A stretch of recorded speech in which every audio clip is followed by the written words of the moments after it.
Do booktubers even read books anymore?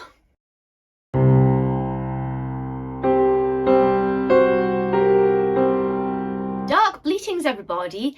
I'm going to talk about something, not do a book review today. Ironically, I'm talking about people not doing book reviews in bookish spaces, and now I'm making a video not doing book reviews in a bookish space.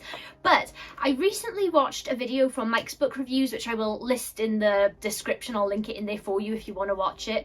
And he talked about booktubers attacking other booktubers for not reading and reviewing books, like doing like dedicated book reviews and other things of that nature. And it got me onto this wider topic of people doubting booktubers and book talkers in terms of whether or not they're actually reading the books and things like that. So I'm going to talk about BookTok first and a bit more briefly, because that is not my area. I feel like I'm quite familiar with BookTube. BookTok is a little bit more alien to me. I did make a Happy Goat Horror account on there, and I just realised, like, I don't like making short form content, and I don't really know what I can add on BookTok in terms of like the books that I like to talk about. So I haven't really posted much on there. I struggled a little bit, experimented with a few things, but generally I do just prefer to sit and talk about the books I'm reading. And not feel constrained by having to talk about this book for 25 seconds and this one for 30 seconds or whatever. So if you're somebody that thinks that there are people on BookTok that aren't actually reading the books, I am inclined to agree. I would like to think that most BookTokers are reading the books that they're talking about and then giving you sort of their sincere thoughts on them. But I have seen quite a lot of stuff, like the rest of you, I'm sure. There were some viral moments on BookTok. Things like, why is this page so full of words? BookTokers saying that they just don't read the prose and they only read the dialogue and skim everything else, was like, that's not actually reading a book. And then people now are rightfully questioning it when someone says they've read 300 books in a year, and you might assume that it's because they're doing things like not reading the prose and they're just reading the dialogue, or they're, making things up altogether. I've seen people say things like, if a paragraph is long, like a page long, they just skip it, they'll just skip right past it. And I would agree with other people and add to the voices here that are saying that people who are making that type of content don't actually enjoy reading, because it's wild to me to pick up a book and then just decide you're only going to read dialogue. You may as well review scripts then. You can find books of scripts instead for things like that. And yeah, complaining that paragraphs are too long. And like, I get that thing of when you finish a chapter, you have this little boost of like, oh, I completed a chapter.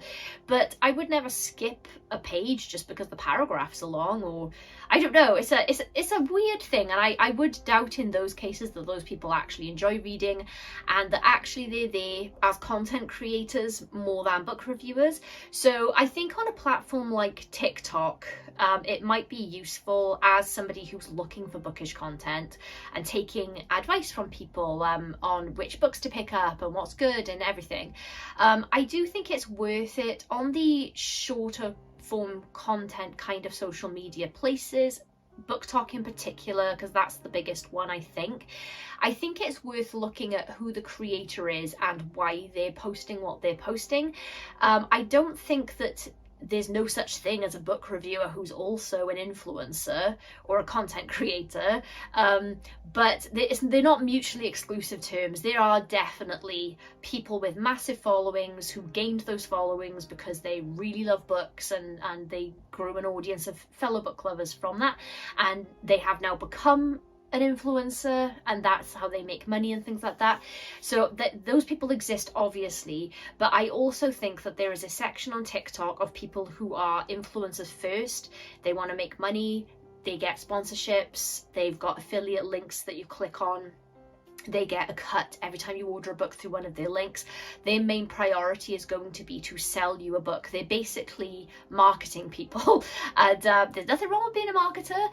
That's fine, but I do on, I guess, on sort of just a personal level, I do find it a bit shady, the idea that somebody is going to promote something for people to buy if they don't actually enjoy the product themselves, or they haven't even, like, I find it a bit wild to recommend a book to people if you haven't read it, because it's not an authentic recommendation. It's sales based, it's money based.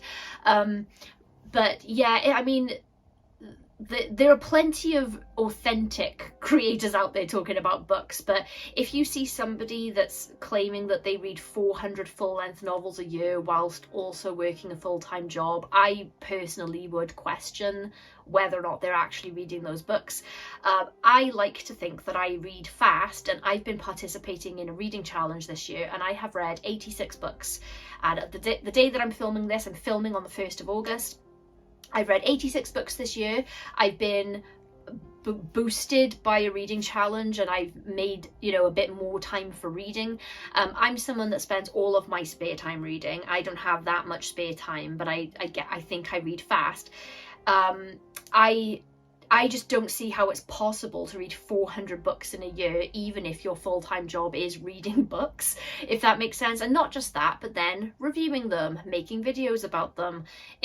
It's a business. It is a business to a lot of people, and it's not really necessitated on whether or not they've actually read the books. So on BookTok, I think that there's room to be very skeptical. And the other thing I've noticed about BookTok, and this does apply to BookTube as well, which I'm going to move on to in a moment, BookTok, bookish topics that I've noticed that trend a lot, and I could be wrong, please tell me in the comments if I'm wrong, and if maybe I should give TikTok another shot, because it's not, like I said, it's not my forte. But the stuff that tends to trend on there isn't normally about what books people are enjoying. It's beef, it's BookTok drama. When I first made my BookTok account, I went on there, I didn't know how anything worked. I'm kind of like an old person, and I struggle with like new apps and new technology. But I loaded up TikTok, and I went on there, and I tried to use like the navigation bar to find like horror books. I think that's probably what I typed in, and overwhelmingly, like, all of the top videos were about this reviewer author beef that was going on at the time. I'm not going to say the names of the people or what it was, because I don't want to be responsible for dragging any of this back up, but this was like a big thing between an extreme horror author and a reviewer. I personally think that this got blown quite out of proportion, because all I saw when I loaded the app, like, I spent my first ever hour on TikTok watching videos of people all around the world chiming in on this drama, people who don't know either of the people that were involved. The information, like, the further through the videos I went, where the further removed the creators that were talking about this got from the people involved, the more watered down this story of this beef got. And what was insane to me was, and I guess this was useful for me to see this firsthand, because I personally know one of those people in that drama. That's another reason why I don't want to say who it was. But I personally know one of those people. I learned about this beef before it became like an internet thing. So I knew, like, I'd kind of seen all of the interaction before it happened. And I watched in real time as TikTok took this. People got details wrong, people outright lied about other things. There was like a mishandling in general of the entire situation. So I was watching people on TikTok making these like little videos where they are ranting and they're fuming at one or the other party, and they don't even have the details right. And I was like, okay, so BookTok isn't really a place to get book reviews. It's to keep up with weird drama and jump on the bandwagon for like one big huge book, and that's all anyone posts about. Like, I often see that as well. It's the same books over and over and over. So I kind of just tapped out. I do still have my account there, but I never log in. I don't know. I think that BookTok is kind of the same as any other social media space, where the dominant theme is stuff that people are kicking off about. Okay, so if we move on over to BookTube, are people actually reading the books that they're talking about? And why aren't people posting more dedicated book reviews? So this is like a bit more of a dicey topic to get into. So the video that I watched on Mike's book reviews that he recently put up was about booktubers sort of like attacking other booktubers for things like not making dedicated review videos and things like that. And there are a few reasons why, because I have noticed this myself. I follow a lot of booktubers, and I've got recommendations for you for if you are looking for dedicated book reviews and very book specific topics, and like maybe some, you know, there are channels where every individual video is a book review of a different book, like at least 10 minutes long. So I've got recommendations for you if that's what you're looking for. But yeah, Mike in this video talked about the idea that people just don't watch dedicated book reviews, and I feel inclined, like he was going by his own analytics on that. Now I think the last I looked, like Mike has quite a lot of subscribers. I don't know how many subscribers, or like this channel Happy Go Horror isn't monetized, and I don't know kind of where you have to be to monetize your channel, and I don't know how much money anyone makes from the videos or what. However, I don't know how it works, so I can't speak for anybody's income. But if you're a bigger booktube creator, and Mike also said this, is if you're just looking to make a quick buck, or you want monetized YouTube content, you could do anything outside of books and it will make you more money. Like reading, a lot of people read, but it's niche compared to film reviews and talking about the latest TV show and whatever. Like if I've seen like 100 Gilmore Girls videos of people just analyzing stuff on Gilmore Girls, and that show ended 20 years ago. Like so like if you were going to be trying to make money from YouTube content, books isn't really the way to go if that's all you care about. I do feel inclined to think that almost every booktuber genuinely reads the books, wants to talk about the books. I don't think that most people are out here lying, so we're just going on that basis. But why then are people not making more dedicated book reviews? It's because people don't watch them, and if they do, they click off quite soon in. I have recently just looked at my own analytics. I never go into each video and look at how long people watched a video for. I was afraid that if I knew that people are clicking off my stuff, that it would discourage me from making videos. As it turns out, I really like sitting here talking to you all, like hypothetically, through the little lens of my phone camera. Nothing will stop me, I guess.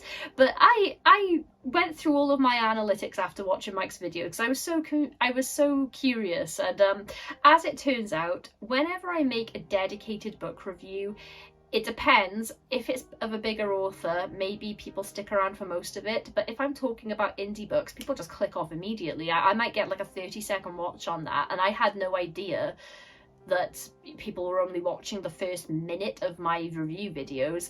And if I was a bigger channel, like we just hit 1,000 subscribers here recently, I'm really excited about that. But in YouTube numbers, that's like nothing. That's like the grain of sand in the desert. I am grateful for every single person here that's joined my little goat tribe. I'm not like thinking about numbers and stuff. I don't make, like I said, this is a hobby, I don't make money from it.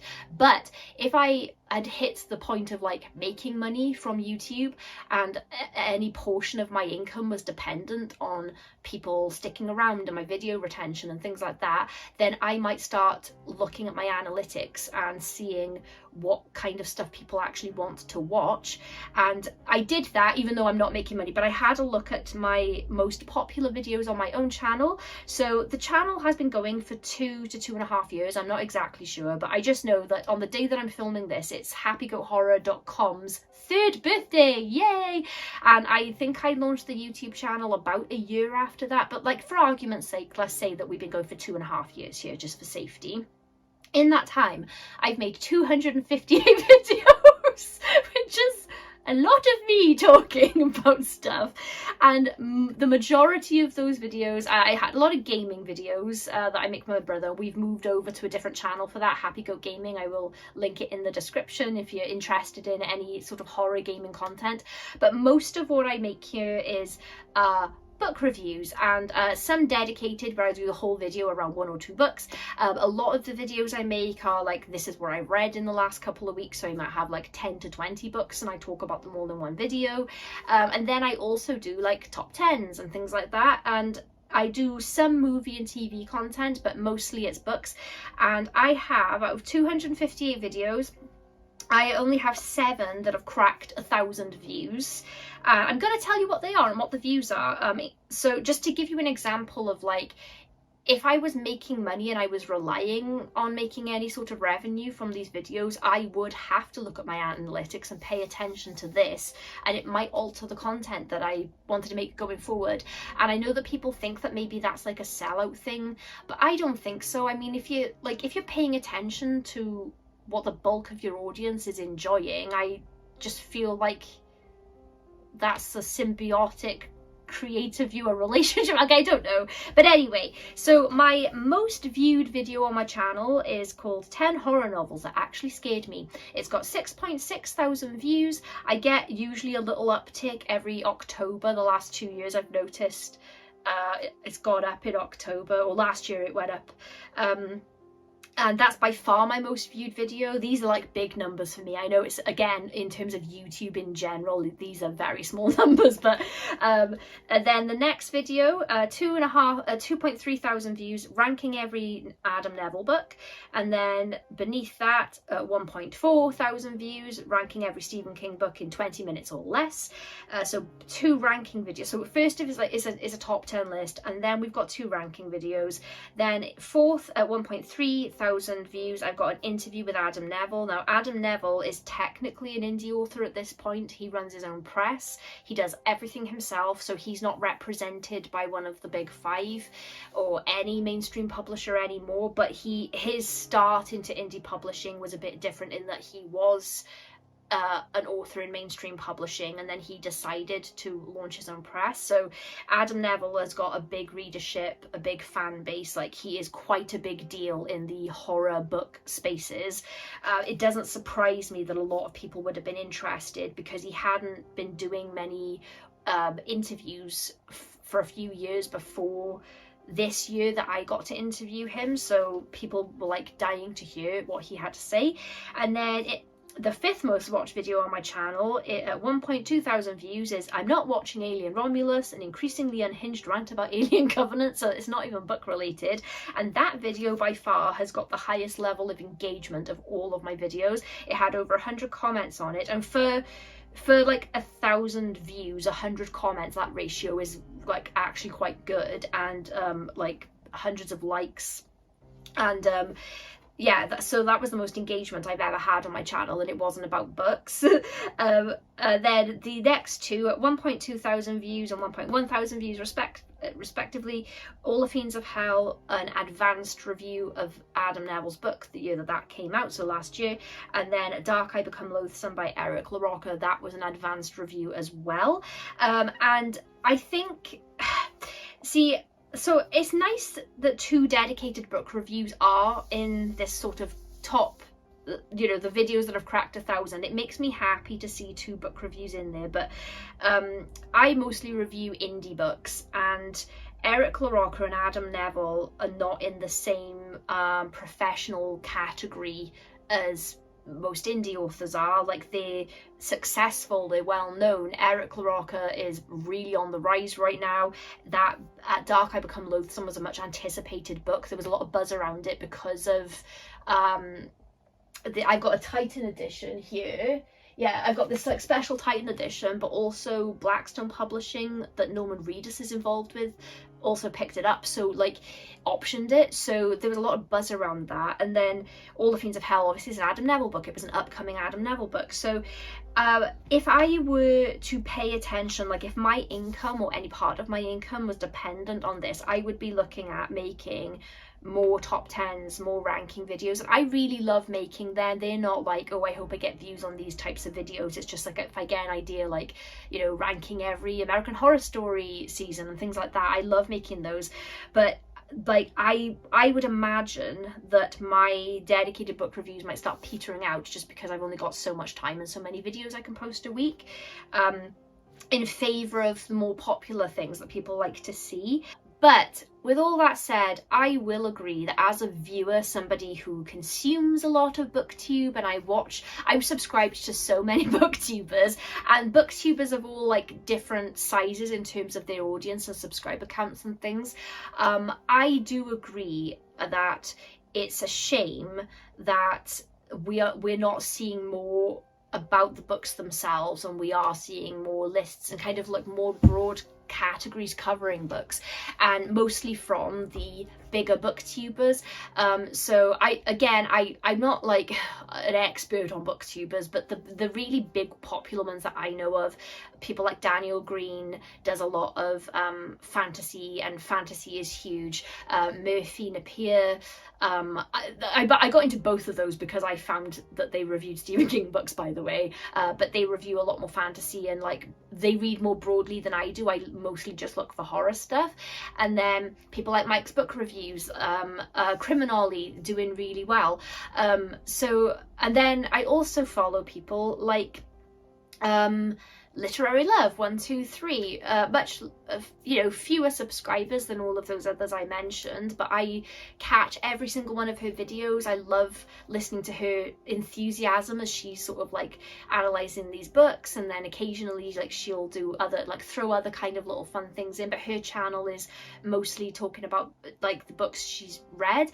And then Eric Smith, Horror Aficionado, every single video he puts up is a book review, dedicated book reviews. He's got like these cool little series things like the Low Budget Review Show. It's like no muss, no fuss. He's just getting in depth about a book he's read. Reading Remembrances, so he's going over what he read like this month so many years ago, and like he's always kept track of all of his reading and made notes, and so he's like able to talk about them sort of like in hindsight. Like if you're somebody who that's what you're really looking for on BookTube, I think that the place to go for that kind of content is and I don't mean this disrespectfully because I'm in this category as well, but the smaller booktubers, because the people who aren't yet making any money from this kind of content are just making videos about whatever they want to talk about, and they don't have to consider things like their analytics, like their viewership, like their retention rates. I just make videos about the things I want to talk about. I feel really strongly about indie horror.